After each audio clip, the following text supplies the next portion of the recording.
gue keren loh, pandangan gue keren banget loh, gak bagus tuh. Referensinya dari mana, pandangannya seperti apa, itu udah jadul banget.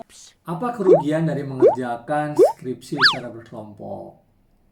Nah, kayaknya ada tuh yang ngerasa bahwa wah gue ngerjain skripsi berkelompok nih jadinya runyam. Ada tidak?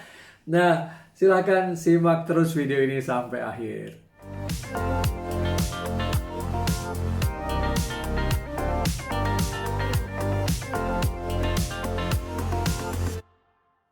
Selamat datang di channel Tirta Mursitama bersama saya Tirta Mursitama, di channel yang membantu Anda untuk sukses belajar di perguruan tinggi.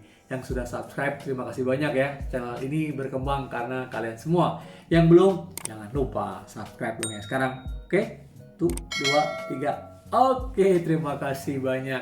Nah, kali ini saya akan membahas kerugian skripsi berkelompok. Nah, yang ingin saya sampaikan ini ya tidak bermaksud ya untuk mengkritik kebijakan-kebijakan dari kampus, fakultas prodi yang mengerjakan atau mengharuskan atau punya kebijakannya mengerjakan skripsi secara berkelompok, ya kan? Tapi justru saya ingin menyampaikan agar kerugian-kerugian ini atau hal-hal yang kurang tepat, kurang baik ini bisa diperbaiki sehingga kalian semua yang mengerjakan skripsi secara berkelompok bisa sukses mengerjakan skripsi secara berkelompok. Oke? Nah, baik, apa saja itu kira-kira kerugian mengerjakan skripsi berkelompok ya? Nah, yang pertama adalah tidak bisa membagi tugas dengan baik.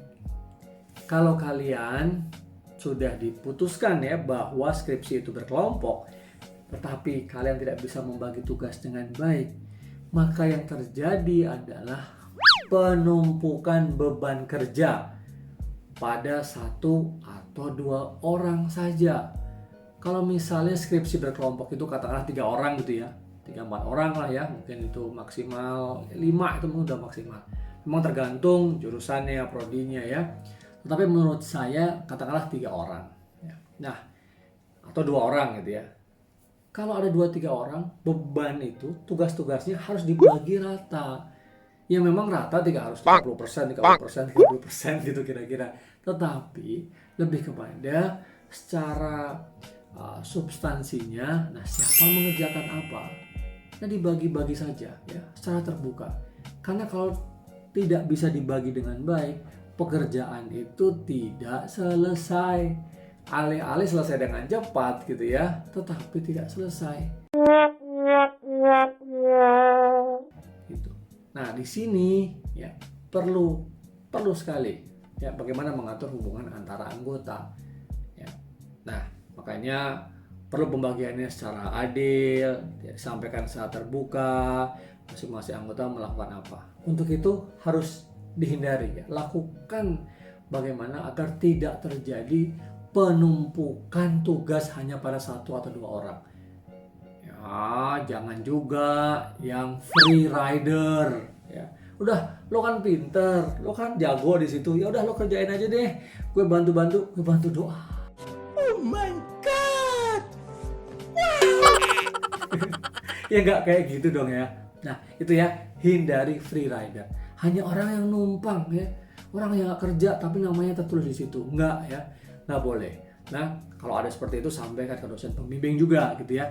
Nah, itulah kerugian yang pertama. Untuk itu harus diatasi gitu ya. Kerugian yang kedua adalah kesulitan karena tidak mampu menyatukan perbedaan pandangan di antara anggota kelompok skripsi itu.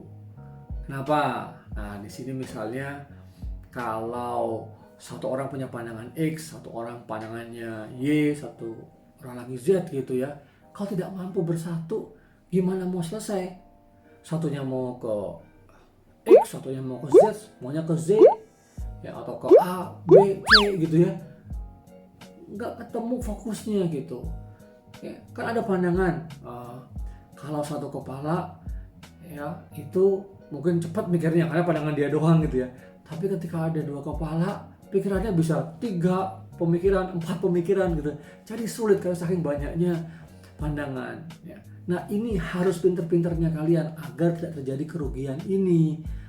Oke, jadikan masing-masing pemikiran itu dipahamkan secara baik, saling menghargai perbedaan pandangan, kemudian mana yang baik, aturannya apa, referensinya, rujukannya apa, sehingga itu bisa diputuskan ya. Jadi harus diputuskan karena waktu jalan terus gitu. Kalau enggak ya nanti bisa saling sabotase gitu ya. Memang harus disatukan dulu pemikirannya bahwa kalian semua mengerjakan skripsi secara berkelompok ini karena memang mau lulus gitu kan. Nah, sama-sama mau lulus. Nggak ada kan yang 2 mau lulus, yang 1 nggak mau lulus, kan nggak ada ya. Makanya harus pintar-pintar bagaimana menyatukan pandangan ya. Jangan sampai pandangan yang berbeda-beda itu ya akhirnya tidak bisa diputuskan. Sehingga di sini kerugiannya nih, kalau nggak bisa menyatukan pendapat, tidak bisa menyatukan pemikiran, padahal pemikiran orang lebih banyak, kepala lebih banyak, mestinya kualitasnya lebih bagus. Akibatnya apa? Kalau misalnya waktu nggak ada gitu ya, udah habis, akhirnya sebisa-bisanya aja ngerjain. Akhirnya mungkin salah 1 atau 2 orang atau apa yang mengerjakan sendiri tanpa ada dukungan dari yang lain ya. Tadi sedangkan yang poin pertama tadi ada yang free rider ya, ada yang ngerjain gitu-gitu aja, ada yang nyerahin deh terserah lu aja gitu ya. Yang padahal orang itu bisa berkontribusi gitu. Akibatnya kualitasnya juga menjadi minim, jadi nggak bagus. Nah, ini yang harus dihindari ya, yang kedua. Nah, sekarang apa yang ketiga? Sebelum melangkah yang ketiga, nih kayaknya masukan-masukan Prof Tirta ini keren ya. Gimana? Ya, silahkan di like video ini ya. Oke, thank you banget.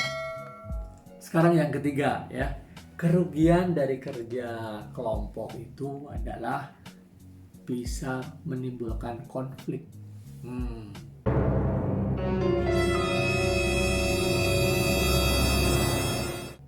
Gimana tuh? Ya konflik ya, karena tidak bisa disatukan kepentingannya, pandangannya berbeda-beda, semua saling ego gitu ya. Gue keren loh, pandangan gue keren banget loh, gak bagus tuh. Referensinya dari mana, pandangannya seperti apa, itu udah jadul banget, itu dari ahli siapa, gue dari ahli ini, gue paling benar. Nah, itu penyakitnya ya. Kerja kelompok dalam skripsi itu mestinya harus solid, harus mengatur bagaimana kerja kelompok itu saling mendukung satu sama lain. Kalau ego yang dikedepankan, wow, udah deh ya, mau menangnya sendiri. Alih-alih harusnya ada soft skill ya, bekerja sama dalam tim menyelesaikan masalah ya, mencapai goals yang sama. Tapi ini malah nggak bisa, akibatnya ribut. Kalau udah ribut, ujung-ujungnya skripsinya nggak bakal selesai, kan gawat ya. Nah, di sini kalau banyak kepala yang adem, pemikirannya saling menghargai, coba deh konflik diredam. Namanya orang hidup ya, berteman, bersosialisasi, pasti ada gesekan ya kan. Nah, tapi sementara bisa nggak untuk skripsi ini yang difokuskan adalah yang sama dulu, kesamaan kepentingan bahwa oke, kita kan sama-sama mau lulus gitu ya, dengan baik, tepat waktu, apalagi gitu kan.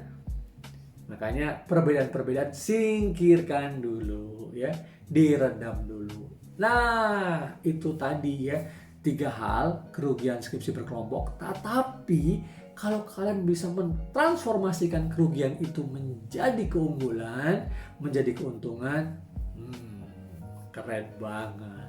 Oke? Nah, siapa yang punya pengalaman ya ngerjakan skripsi berkelompok, tapi juga ngalamin kerugian, tapi juga ngalamin keuntungan juga. Ada bagian yang wah, jadi makin kenal sama teman gitu ya, tapi makin juga tahu saya karakter dia, Prof gitu ya. Tapi saya coba ngerti deh karakter dia, saya coba tekan deh, kayak itu rasa sakit hati kadang-kadang juga gitu ya. Ada nggak ya kayak begitu? Tapi karena sama-sama pengen lulus deskripsinya, ya udah. Oke. Nah, bagi yang tadi belum subscribe, keren kan video ini kan? Silahkan subscribe ya. Terima kasih banyak yang sudah subscribe ya. Karena channel ini berkembang, tumbuh, maju seperti sekarang karena kalian semua. Sukses para pejuang skripsi. Sampai ketemu di video-video saya selanjutnya. Tetap semangat, tetap sehat. Sampai ketemu lagi.